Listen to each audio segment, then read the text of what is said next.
ETF index mutual funds నేర్చుకుని stock మార్కెట్లో రాణించాలనుకుంటున్నారా? వెంటనే ఈ నెంబర్కి కాల్ చేయండి. హాయ్ హలో నమస్తే, welcome back to Suman TV. ఈరోజు నేను మీకు ఒక స్పెషల్ గెస్ట్తో వచ్చాను. టాపిక్ ఏంటంటే రీసెంట్గా చూసుకుంటే కుటుంబ కలహాలు, ఆర్థిక ఇబ్బందులు, మరి ఏవైనా సరే సూసైడ్స్ అనేవి జరుగుతున్నాయి. అందులో ముఖ్యంగా చూసుకుంటే పిల్లల్ని చంపేస్తున్నారు. కన్న బిడ్డల్ని చంపే అంత హక్కు తల్లిదండ్రులకి ఎవరిచ్చారు? అంటే మేము కన్నాం కాబట్టి మేము చంపే హక్కు మాకు ఉంది అంటే ఎవరు ఒప్పుకోరు. రీసెంట్గా చూసుకుంటే మరి హ్యాంగ్ చేసి చంపేశారు, బకెట్లో ముంచి చంపడం జరిగింది. మరి నిన్న చూసుకుంటే అమీన్పూర్లో పప్పులో విషం కలిపేసి 3 పిల్లల్ని తల్లి అతి దారుణంగా సూసైడ్కి అటెంప్ట్ చేయించింది. మరి తల్లి బతికింది ఈరోజు. మరి ఆ బాధ వర్ణనాతీతం కదా.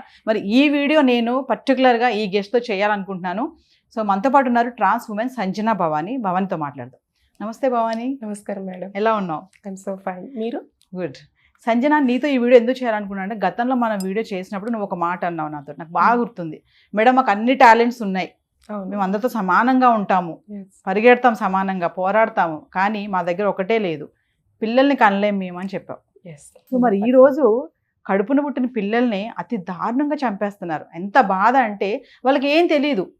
అంటే మా తల్లిదండ్రులే మమ్మల్ని చంపుతున్నారు అనే విషయం కూడా వాళ్ళకి తెలియదు, మమ్మల్ని హర్ట్ చేస్తున్నారు అనే విషయం కూడా తెలియదు. ఎవరైనా మన పిల్లల్ని కొడితే అసలు మనం ఊరుకుంటామా? లేదు. అమ్మో, నా కొడుకుని కొడతావా, నా కూతురుని కొడతావా అని ఎంత యుద్ధానికి వెళ్ళిపోతాం కదా. మరి అలాంటిది కడుపున పుట్టిన పిల్లల్ని ఎలా చంపుతున్నారు చూసుకుంటే ఎంత దారుణంగా అంటే ఆ బాధ వాళ్ళకి తెలిసేటట్టుగా చంపుతున్నారు. అంటే ఒక్కసారి దీని గురించి మరి నువ్వేం మాట్లాడతావు అసలు? నేనేం మాట్లాడాలనుకుంటున్నాను అంటే మేడం, దీని గురించి చాలా సీరియస్గా తీసుకోవాల్సిన మాట. ఎంతోమంది సొసైటీలో పిల్లలు లేని వాళ్ళు చాలా మంది ఉన్నారు. అది wife and husbands 3 years 5 years 10 years పిల్లలు లేని వాళ్ళు కూడా బాధపడే వాళ్ళు ఉన్నారు. ఇంక్లూడ్ వాళ్ళతో తీసుకుంటే మేము కూడా వాళ్ళతో సమానమే. ఎట్లా సమానం అంటున్నానంటే, వాళ్ళకి పిల్లలు లేక వాళ్ళు ఎంత బాధపడుతున్నారో మేము కూడా పిల్లలు లేక అంతే బాధపడతాం. మేము ట్రాన్స్ ఉమెన్స్. సో అలా పప్పులో విషయాలు కలిపి లేకపోతే ఇంకొకటి అని పిల్లల్ని అలా మర్డర్ చేసే కన్నా పిల్లల్ని మాకు ఇచ్చేయండి. ప్రతి ఒక్క సొసైటీలో ప్రతి ఒక్క ఏరియాలో ఒక 2 members ట్రాన్స్ అని ఉంటారు. వాళ్ళు ఒకవేళ అడాప్ట్ చేసుకోలేకపోతే వాళ్ళకన్నా పెద్దవాళ్ళు ఉంటారు, వాళ్ళు వాళ్ళ నుంచి అప్రోచ్ అవుతారు. మీరు పిల్లల్ని ఇలా ఈ విధంగా మర్డర్ చేసి మీ కడుపున కన్న బిడ్డల్ని మీరు మమకారం లేకుండా, ప్రేమ లేకుండా చంపేసి మీరు కడుపు కాల్చుకోకండి. ట్రాన్స్ ఉమెన్స్కి పిల్లలంటే చాలా ఇష్టం. ఎందుకంటే ప్రతి ఒక్కళ్ళు ట్రాన్స్ ముందే ఉన్నారు, ముందంచునే ఉన్నారు.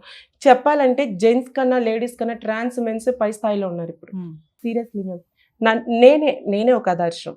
ఎందుకంటే ట్రాన్స్ ఉమెన్స్ అందరిలో కన్నా నేను ఒక అమ్మవారి గెటప్ వేసుకుంటా, నేను ఒక మంచి స్థాయిలో ఉన్నాను, నేను ఇండివిజువల్గా కష్టపడుతున్నాను. అలాగే చాలామంది ట్రాన్స్జెండర్స్ ఉన్నారు. సో మీరు వాళ్ళని ఆదర్శంగా తీసుకోండి. ట్రాన్స్జెండర్స్ అంటే బ్లెస్ చేయటము, ట్రాన్స్జెండర్స్ అంటే ఇంకొకటి అని కాదు. పిల్లలు కూడా అడాప్ట్ తీసుకుంటారండి. చాలామంది అడాప్ట్ తీసుకున్నారు. మన సికింద్రాబాద్లో ట్రాన్స్జెండర్స్ కూడా పిల్లల్ని అడాప్ట్ తీసుకొని పెంచుకుంటున్నారు. ఇలా పిల్లలకి విషయాలు పెట్టి ఇలా చంపేసి ఇలా చేసే కన్నా ట్రాన్స్జెండర్కి ఇస్తే వాళ్ళనేది పిల్లల్ని తీసుకొని పెంచుకుంటారు, మీకన్నా బాగా చూసుకుంటారు. మీ దగ్గరనే కాకుండా చాలా బయట చూసుకుంటే అనాథ శరణాలయాలు ఉన్నాయి, అక్కడ కూడా అప్పచెప్పొచ్చు, లేకపోతే వదిలేయచ్చు, పిల్లల్ని రోడ్డు మీద వదిలేయచ్చు. కానీ మరి ఇలా చంపడం అనేది, మీరు ఇలాంటి విషయాలు వచ్చినప్పుడు మీకు ఏమనిపిస్తుంది వెంటనే అసలు తెలిసినప్పుడు? వెళ్ళాలనిపిస్తుంది, ఆ స్పాట్లోకి వెళ్ళాలి, అక్కడ ఏం జరిగిందో తెలుసుకోవాలి, ముందుగా ఉండి ఒక ఫైటర్గా నిలబడాలనిపిస్తుంది. బట్ మనకి సొసైటీ సహకరించదు. నేను ఒక ఫైటర్గా వెళ్ళినా, ఒక హెల్పర్గా వెళ్ళినా ఏమో ట్రాన్స్ అంటే ఏంటో ఇంకా అదొక విచిత్రంగా చూస్తారు. ఆ విచిత్రంగా చూసిన చూపులు మాకు ఎలా ఉంటాయి అంటే, అక్కడికి వెళ్ళిన తర్వాత మనం హెల్ప్ చేద్దామని వెళ్ళినా ఇక్కడ ఏంటి ఈ అవమానం, ఇక్కడ వీళ్ళేంటి ఇంత తక్కువగా చూస్తున్నారు, అది ఒక బాధ ఉంటుంది. సరే, దాన్ని కూడా పక్కకు పెట్టేసి మూవ్ ఆన్ అయిపోయి పిల్లల్ని తీసుకొచ్చుకుంటాము. మాకు అంత ధైర్యం ఉంది. మీరైతే దయచేసి పిల్లల్ని అయితే చంపొద్దు.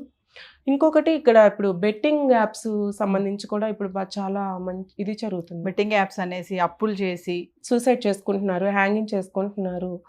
ఇవన్నీ కూడా దయచేసి ఆపేయాలని కోరుకుంటున్నాను. ప్లీజ్, అందరు చెప్తే వినరేమో, దేవుడు చెప్తున్నారు అనుకోండి. సంజన అంటే దుర్గమ్మ, దుర్గమ్మ అంటేనే సంజన. నేను ఒక అర్ధ నాగేశ్వరిగా చెప్తున్నాను, దయచేసి ఈ బెట్టింగ్ యాప్స్ అన్ని ఆపేసి మీరు బతకండి, సమాజాన్ని మంచిగా బతికించండి. అయితే సంజన ఒక విషయం చెప్పండి. ఇప్పుడు లేడీస్ సరే మగవాళ్ళంటే ఓకే, వాళ్ళకి ఏమి పట్టింపు ఉండదు, వాళ్ళు ఏం పట్టించుకోరు అనుకోవచ్చు. ఇప్పుడు భార్యాభర్తలు అంటే ఇద్దరు సహచరులుగా ఉండాలి, మాట కలుసుకోవాలనుకుంటారు కదా. ఇలాంటి విషయాల్లో కూడా ఆడవాళ్ళు హస్బెండ్స్కి సమానంగా చచ్చిపోదామా, మనం ప్లాన్ చేసుకుందాం, ఇట్లా పిల్లల్ని చంపేద్దాం, మనం చచ్చిపోదాం అన్నప్పుడు వాళ్ళు కూడా సహకరిస్తున్నారు. తల్లి కదా, తల్లికి ఎలా మనసు ఒప్పుతుంది అసలు? మేడం, అందరూ ప్రతి ఒక్కళ్ళు సమాజంలో బిడ్డల తర్వాత ఎవరైనా బిడ్డల తర్వాతే అంటారు. That is wrong. ఒక వైఫ్కి హస్బెండ్ తర్వాతే పిల్లలైనా కూడా. అంతే. పిల్లలు అంటే నెక్స్ట్ వస్తారు కదా పిల్లలు అనేవాళ్ళు. హస్బెండ్ మాట జమ దాటరు. అది వైఫ్ అండ్ హస్బెండ్ కూడా రిలేషన్ అలాంటిది. సో ఇక్కడ ఏం జరుగుతుంది అంటే హస్బెండ్ మాట వైఫ్ తీసుకోలేదు, అంటే ఇట్లా చేద్దాం అన్నప్పుడు కష్టంగానే ఉంటుంది. అవసరమైతే నువ్వైనా వెళ్ళిపో దూరంగా, నా పిల్లలు నాకు కావాలంటారు. ఈ విధంగా పిల్లల్ని కూడా చంపడానికి సిద్ధపడే మదర్స్ ఎవరైతే ఉంటారో వాళ్ళ మనసుకు చాలా కఠినంగా ఉంటుంది అనమాట. మనం పోషించలేము, మన దగ్గర డబ్బు లేదు, మనం పోస్తున్నది కాక పిల్లలు కూడా ఎందుకు పోస్తుంచాలి, పిల్లలు పోస్తుంటున్నారు, పిల్లలకి మనం పెట్టలేకపోతున్నాం, తర్వాత వాళ్ళని బయట ఏం జరుగుతుందో ఏంటి, అయితే పిల్లల్ని చంపేస్తున్నారు లేదా వీళ్ళు చనిపోతున్నారు. ప్లీజ్ దయచేసి ఇలాంటివన్నీ ఆపేసి, బెట్టింగ్ యాప్స్ ఆపేసి పిల్లల్ని అయితే దయచేసి చంపొద్దు అని నా నుంచి కోరికండి. సో ఫైనల్గా సంజన, ఇలాంటి తల్లిదండ్రులకి అంటే అప్పుల్లో కూరుకుపోయి తెలిసి తెలియక నువ్వు అన్నట్టుగా యాప్స్లో కానీ హంగామాగా ఉండాలి, ప్రెస్టేజ్గా బ్రతకాలని చెప్పేసి మధ్యతరగతి వాళ్ళు ఎక్కువగా చూసుకుంటే వీళ్ళే ఉంటారు అందులో. సో వీళ్ళు పడే ఇబ్బందులు పిల్లల వరకు తీసుకెళ్ళి పిల్లల్ని కూడా చంపడం జరుగుతుంది. కాబట్టి అలాంటి తల్లిదండ్రులకి ఒక ట్రాన్స్ ఉమెన్గా మీరేమైనా చెప్తారా? సో మేడం, ఈ పిల్లలు అనేది మేము కనే ఛాన్స్ మాకు లేదు కాబట్టి దయచేసి పిల్లల్ని అట్లా చేయకుండా మాకన్నా ఇవ్వండి. లేకపోతే బయట ఎన్నో అనాథ శరణాలు ఉన్నాయి, ఎన్నో మదర్ ట్రస్ట్లు ఉన్నాయి, అక్కడికి వెళ్ళి పిల్లల్ని ఇవ్వండి. మాకు ఇలా మా ప్రాబ్లం ఇది, మా ఇష్టపూర్వకంగా మేము పిల్లల్ని మీకు ఇస్తున్నాము, మంచిగా చూసుకోండి. మాకు మంచిగా ఉన్నప్పుడు మేము వచ్చి మా పిల్లలు మేము తీసుకెళ్తామో లేదా చూసుకుంటూ వెళ్తాము అని చెప్పేసి అనాథ శరణాలకు ఇవ్వాలని కోరుకుంటున్నాను. ఇప్పుడు అది కూడా కాకపోతే మీకు కుదరకపోతే అమ్మ ప్రేమ తర్వాత అమ్మ ప్రేమ కావాలంటే ట్రాన్స్ ఉమెన్స్కి ఇవ్వండి ప్లీజ్. పిల్లల గొంతులైతే కొయ్యొద్దు. రేపు వచ్చే సమాజానికి పరిచయం చేయండి. మీరు స్ట్రాంగ్ ఉండండి, మీ ప్రాబ్లం ఏంటో పెద్దలకు చెప్పండి. దయచేసి పిల్లలను అయితే అట్లా చేయకండి. మీరు ఒకవేళ పోషించలేకపోతే మళ్ళీ చెప్తున్నాను, ట్రాన్స్కి అడాప్ట్ చేయండి ప్లీజ్. మీరు చూసుకుంటారు పిల్లల్ని మీకు డెఫినెట్గా. నాకు ఒక ఆడపిల్లని ఇవ్వండి. Thank you Sanjana. Thank you so much ma'am.